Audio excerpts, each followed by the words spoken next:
Congratulations to Dick Walters and Don Chambers, our 2016 recipients of the Lieutenant Governor's Award for Distinguished Achievement.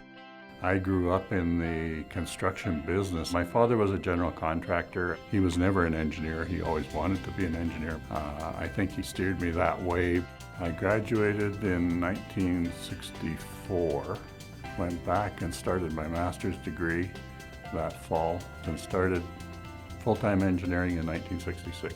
Long story to becoming an engineer, because I started off as a two-cycle engine mechanic. So I decided to see if I could go to NAIT, and then took civil technology and was working as a technologist, and then figured I was doing just about the same as the engineer and making less money. I thought this doesn't seem right, so applied to go to U of A.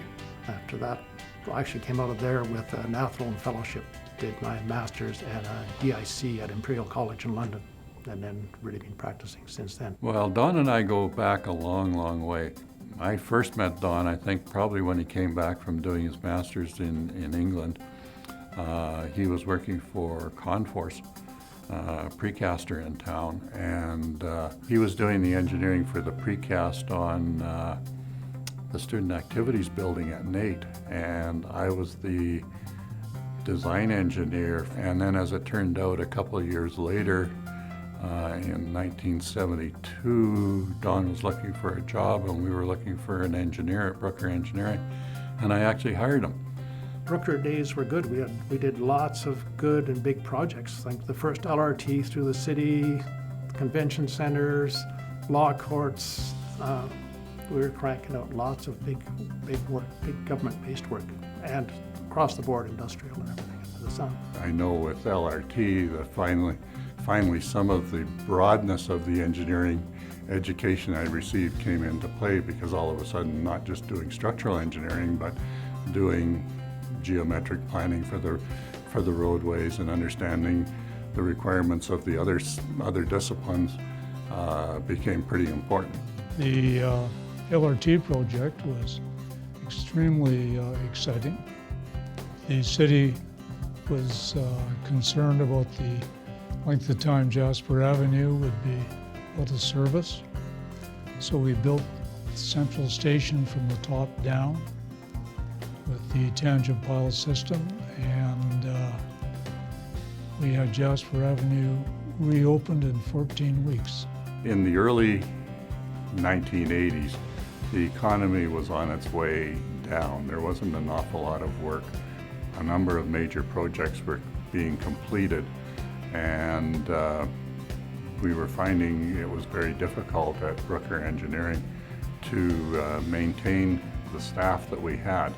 Don and I decided we would start a firm. We talked to Mark Glasby and Dan Pataski into joining us as associates at the time, and we went and found some office space. Mr. Brooker was good enough to give us some furniture and some drafting tables, and we started the firm. We made a deal with him to take some of the projects that we were working on with us, and we parted on reasonably good terms, but we also became the competition immediately. Basically, I've only had two employers. The last one's the most miserable, but I went to work for B.W. Brooker Engineering in 1966 and stayed there until we started our own firm in 1984. We, from way back, decided we didn't want to get big. We had lots of opportunities to. So we would make simple little decisions. Let's stay with working on projects where we're involved and know about a project. So one of us would be aware of what that project was. The reputation, I think, of their firm stems initially from the partners. And the partners being involved on an ongoing basis, it really is the body of knowledge that should be available to clients, and they've done a great job of doing that.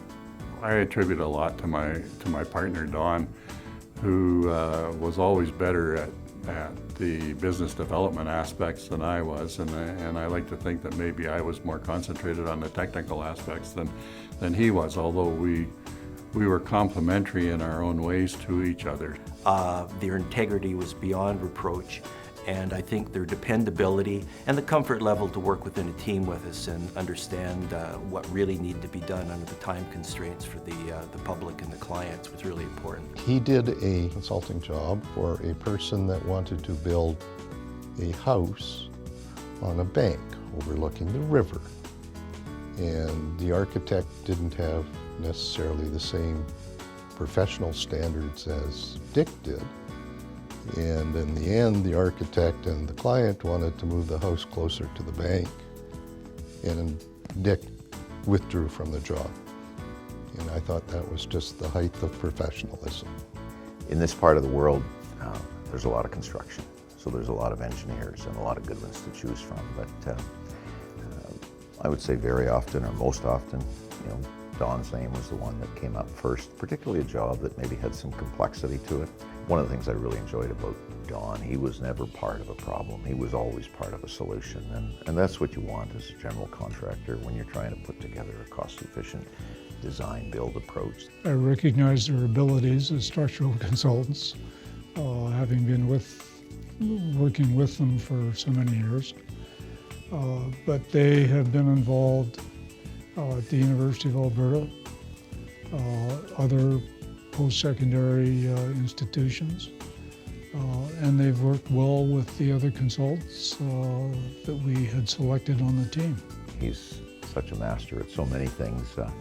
I had a rather unique cabin that I wanted to build with a bit of a Jasper Park Lodge flair to it. I wanted to build trusses out of logs, and Don was the first guy I went to, and he'd never done anything quite like that before, but you could tell he was really taken with the challenge, and what he came up with was fabulous. The bugger never even sent me a bill, so typical Don. Don is now retired, but Dick still shows up at the office. Dick is great to work with. We've only probably had one